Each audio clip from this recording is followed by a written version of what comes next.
This is Lisa from Mobile Tech Review, and here we have an interesting gaming laptop, desktop. Sure, it is a laptop. It's a 15-inch. This is the Origin PC EON15-X, but it has a desktop CPU inside, which is interesting and different, and allows it to be socketed and therefore upgradable. Other than that, we have first-class internals inside. You get to pick and choose just about everything, even the brand of RAM that goes inside. But you can get the NVIDIA GTX 980M with an unusual 8 gigs of DDR5 VRAM, not the usual 4 that you see on other gaming laptops, or you can get the 970M and save yourself about, well, $390, which is significant, still pretty powerful. This is built by the folks who used to actually run Alienware, and Dell bought Alienware back in, I think it was 2006 or so. So these folks wanted to keep doing things the cool way. You get a checklist with things like actual 3D mark results tests. They burn it in for you. Again, you pick and choose. You get the t-shirt in the box just like you used to with Alienware. We're going to look at it now. So this is the Origin 15X. This is a 15.6-inch gaming/pro apps laptop. Now, for those of you who are really into gaming laptops, particularly high-end ones, boutique ones, you've probably heard of Origin PC. But for the rest of you, this could be, well, something new and interesting you didn't know about before. Like I said, the folks at Origin PC, they originally were Alienware folks before Dell bought Alienware, and they wanted to kind of start all over again doing what they were doing right, which is to custom build to order gaming laptops and desktops with really high quality products, good US tech support. They're based in Miami, Florida, so you get US tech support. In fact, with their products, you get lifetime tech support, email and phone, and lifetime labor. And with the hardware warranty, standard is 1 year. You can up it to 2 or 3 years if you want to pay extra. And sort of like the Alienwares of old, I mean 2006 and before, it's funky looking. They do use Asian ODM chassis manufacturers for this casing right here. So unique and awesomely stylish looking, I don't know, that's up to you. Granted, you can get this in a couple of different colors, including an automotive red finish that I really like. We obviously have the white one here. They have a couple of red, black, gray patterns that you can choose from pictures if you want, and you can even do something custom if you'd like. So you can jazz up the lid as you see fit. The shape, a little bit of a peak in the front, again, not unlike Alienware of old, and we have the nice little mesh grill going over here. It is a hefty laptop. They say 7.5 pounds. I'm going to find a scale to accurately measure this because it feels heavier than that. We just reviewed the Alienware 15, for example, which is supposed to weigh in heavier than that, and this feels, well, equally as heavy. Front here, nothing too much going on. You got some indicator lights and all that sort of thing. All the ports are going to be happening on the sides and on the back. Let's go to the back first. That's kind of interesting. It's 1.4 inches thick versus 1.34 for the Alienware 15. And the Alienware 15 actually is one of the slimmest gaming laptops. The MSI GT72 Dominator Pro that we reviewed is 1.89 inches thick. So you might call this chunky, but as gaming laptops go, not so much. And the fact there's a desktop CPU in here, I say that's pretty, actually, impressively thin. We have the grills on the back here, pretty much typical of all gaming laptops. They all have grills in those places in the back, and that's because there's a CPU and a GPU fan that's going to exhaust out the back. Style is, a little bit different, and some of them do LEDs, some of them don't on the back. This one is, well, no LEDs, and that's fine with me. Big round power connector here. You get a big honkin' 230 watt power supply, which is the appropriate wattage, thank you very much, for something that has a GTX 980 in it and a desktop CPU. Full-size display ports ×2. Now, whether full-size is an advantage anymore, I don't know, because just about everything is mini DisplayPort anyway on laptops these days, but certainly you'll be able to find cables for full-size, and you can drive HDMI as well. You can do up to 3 monitors out if you want with this. On the side here, we have audio up the wazoo here. We have our headphone. We have our mic. We got line out for speakers. You can do 5.1 or 7.1 audio with this. You got a couple of options for Sound Blaster cards. I like that Alienware is doing that too. Most everybody else is going with Realtek, and I can hear the difference in audio quality, particularly over headphones with the Sound Blaster offering. So nice sound here. And this is SPDIF, and you can see the little red there, light when the thing is on, shining at you. Lock slot in the corner, USB 3.0 port over here. Notice there will not be an optical drive. Even with gaming laptops, this is the thing now. In order to do things like put bigger batteries in and big graphics cards, well, they're just saying, forget about the optical drive. And these days, most of us are using Steam and Origin, not to be associated with Origin PC. We wouldn't want to do that. Origin is a devilish piece of software. But anyway, 3 more USB 3.0 ports here. Gigabit Ethernet. We have our card slot right there with a dummy blank in there to protect it. And we have another sleep and charge port right over here, /SATA. You don't see SATA much anymore, but well, there it is, just in case you actually wanted it. The bottom has a removable battery. Dun, dun, dun, dun, dun. That's pretty cool. Again, that's disappearing even on 17-inch gaming laptops. The latest ASUS ROG G751 does not have a easily removable battery. The MSI GT Dominator we just reviewed does not. This has a release latch here and a release latch here, and this right here is your 82 watt-hour battery. Not the hugest capacity battery in the world, but honest to goodness, anything with a desktop CPU and a high-end video card is just not going to get far from the outlet for long. Plenty of ventilation everywhere, and there are 2 removable panels. You can see the seam right here, and there's several Phillips head screws that you unscrew. Pretty easy to get these off. You just unscrew the screws, and then you slide down in the case of this one, and for the upper one, you slide up. And that gives you access to the internals, which we'll slice in a picture so you can see in just a moment. 4 RAM slots total inside, 2 easily accessible facing up. There are 2 2.5-inch drive bays here. Take that Alienware, since you all only have 1 now. And you can get that with a terabyte 7200 RPM Seagate hybrid drive if you want, which means that's a lot of flash caching on there to try to speed things up. You can even go down to a 5400 RPM drive if you want, but you probably don't want to if you're buying a performance-oriented system like this. Variety of options. 2 M2 slots in here. Ours has a PCIe Kingston fast drive, 240 gig in there. You can choose from a variety. You can get them set up in RAID. If you want to do RAID, then you're going to go with the SATA instead for that M2 slot. That slot can do both interfaces, but if you want a single one, you can go faster with the PCIe. Wireless card is socketed to Intel AC7265 dual band Wi-Fi AC. That's standard stuff. No killer Wi-Fi here, but you know, I find killer to have better range, but this one so far, they did a good job with the antenna design and all that kind of thing. It really does have pretty good range and pretty good throughput as well. How much does something like this cost? The starting price on this guy is around $1,737, which is not unlike a lot of gaming laptops out there today with high-end specs. Now, ours, because we have all the goodies in here, we have some high-grade RAM, 16 gigs of it. We have that PCIe 240 gig SSD. We have the terabyte Seagate hybrid drive inside. We have the NVIDIA GTX 980M inside, and we have the top-of-the-line CPU, which is actually Devil's Canyon K-series overclockable CPU, 4 gigahertz. So this one would weigh in at about $2,700. It has a 1080p display. Now they do offer a 4K display, which is a Samsung PLS display with G-Sync, but apparently they can't keep that in stock, so they've taken that off the website for now. So it's the 1080p you're looking at. Let's take a look at that display now.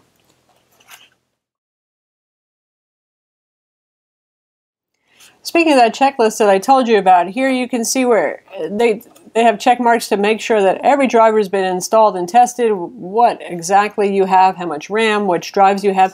And on page 2, wait for it, here it is, they have their 3D Mark testing for graphics, physics, combined score. They got Cinebench scores here. They have Heaven.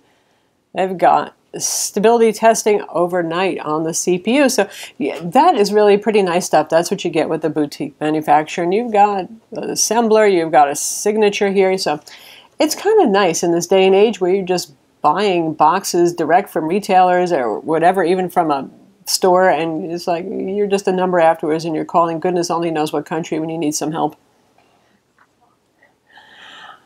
All right, now we're looking inside. A kind of a nice soft touch finish, not unlike, again, I hate to say it, the Alienware 15 that we just reviewed. A little bit less soft in the soft touchiness.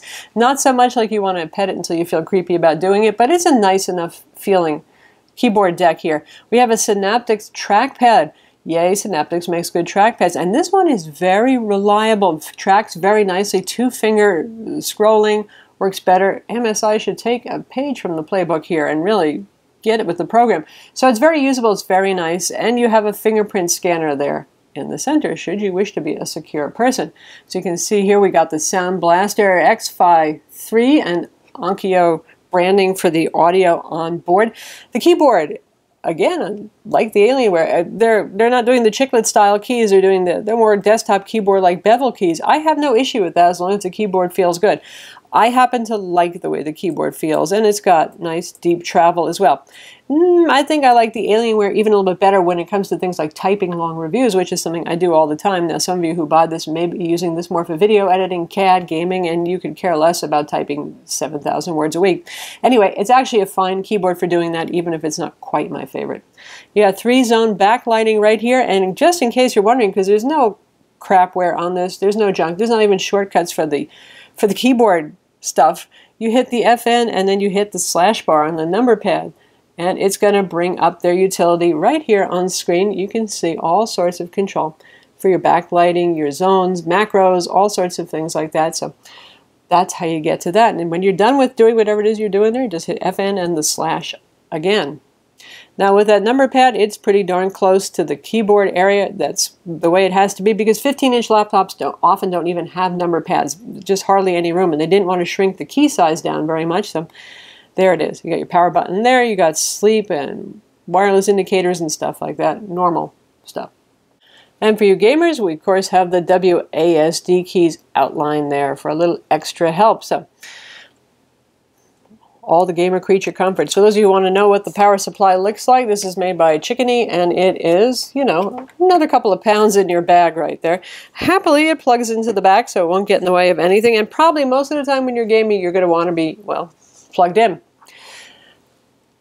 How about the display? This is a matte panel. It's a TN panel, well, not IPS, you know, and sometimes people like TN panels better because, number one, they are available commonly in matte. Sometimes it's less common for IPS displays, and because they have good response times, but IPS actually has pretty good response times these days too. So the viewing angles for TN are actually very good. Look how far I'm going before. There's the inversion point right there. That's pretty darn far. And if we pull it back, you know, typically that's going to be much better. Side viewing angles are not a problem with TN panels. So yes, it's a TN panel. No, it is not bad. In fact, it's pretty nice. And 313 nits of brightness, that's, well, pretty bright. Now, how about color gamut and quality? Well, 82% of sRGB is not going to win any awards.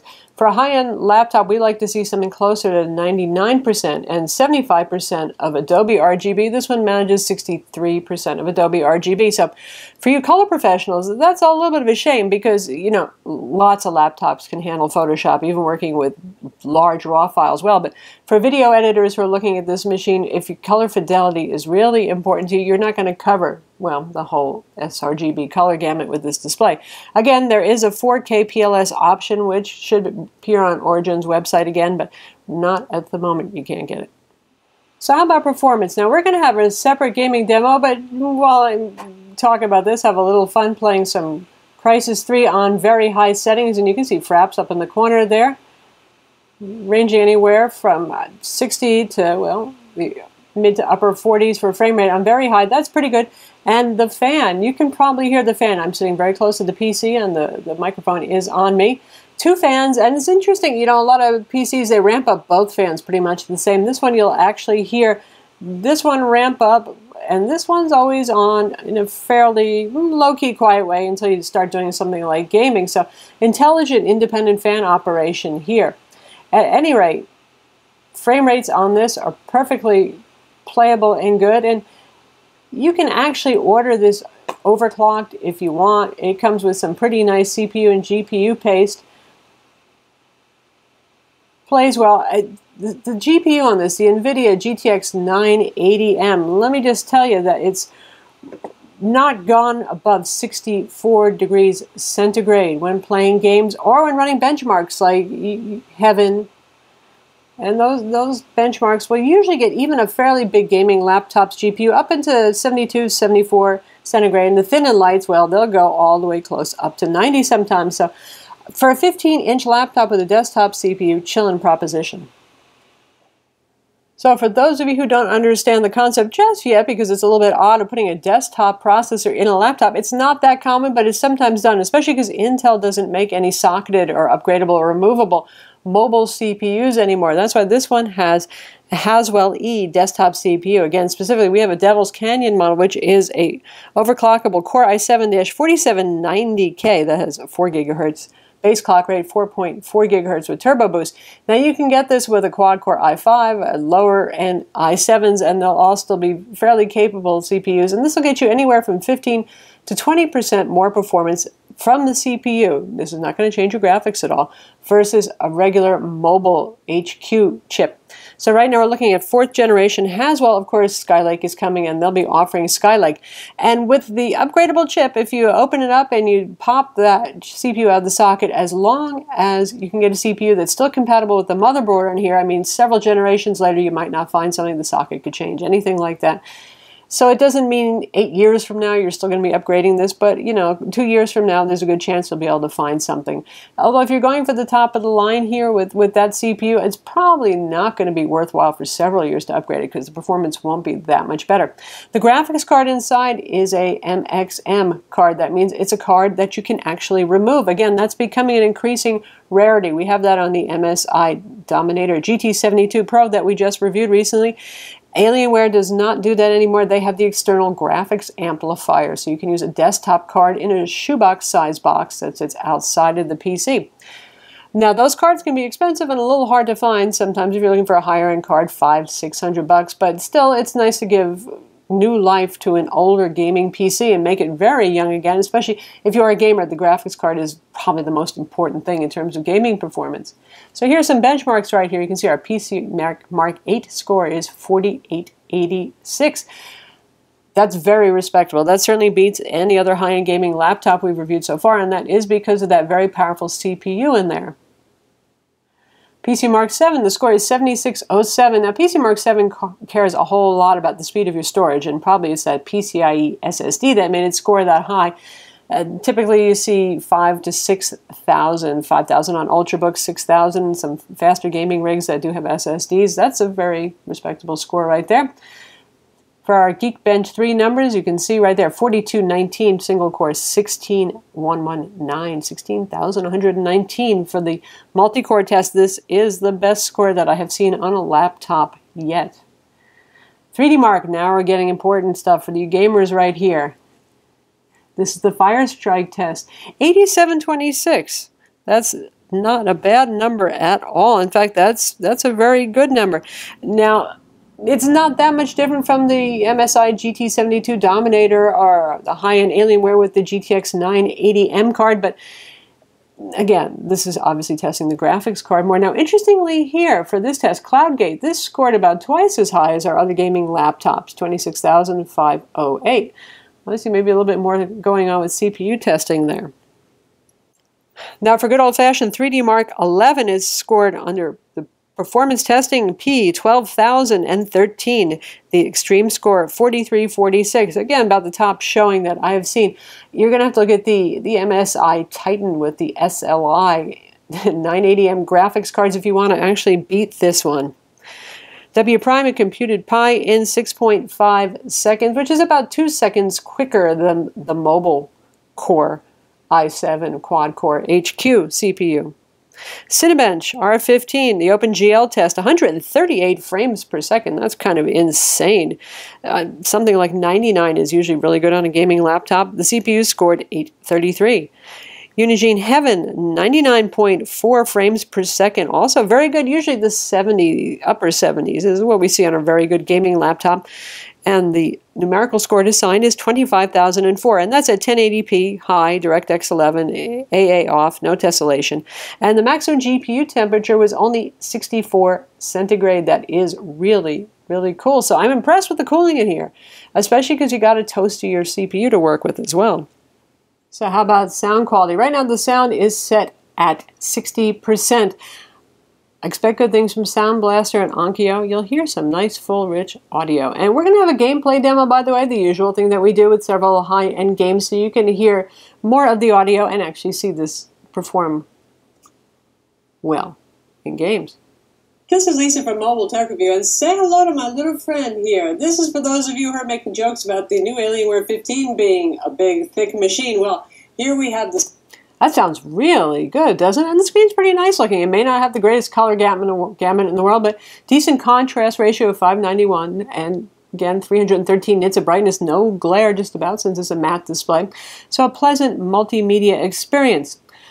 How about battery life? Before we close out, don't expect it to be good. This is not going to be one of those miracle stories like we've seen from a couple of big gaming laptops lately. 82 watt-hour battery is no slouch, but this really is not your unplugged kind of machine. Yes, you can go for about an hour and a half or so.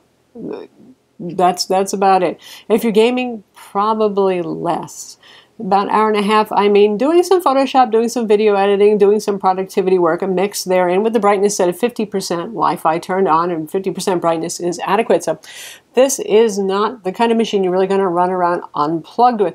Then again, anything that says, hi, I have a desktop CPU inside really isn't going to be trying to combat with an Ultrabook, is it, for long battery life? So that's the expectation there. Not super duper great. By the way, one more neat thing, if you get the NVIDIA GTX 980M, usually that is a 4 gigs of DDR5 VRAM card, so they went the extra mile here and you get 8 gigs. Now, really, if you're drawing on screen to 1080p, you don't need 8 gigs, but if you want to attach a 4K display, that's where it becomes useful, and you want to set that higher. For example, GTA 5 has its recommendation for how much video memory should be available, and instead of having to override it, you can actually let it be happy and go with what it needs. So there it is, a little extra, something Origin PC does. Pretty nice. So that's the Origin PC EON15-X. Again, it's available now and wildly configurable.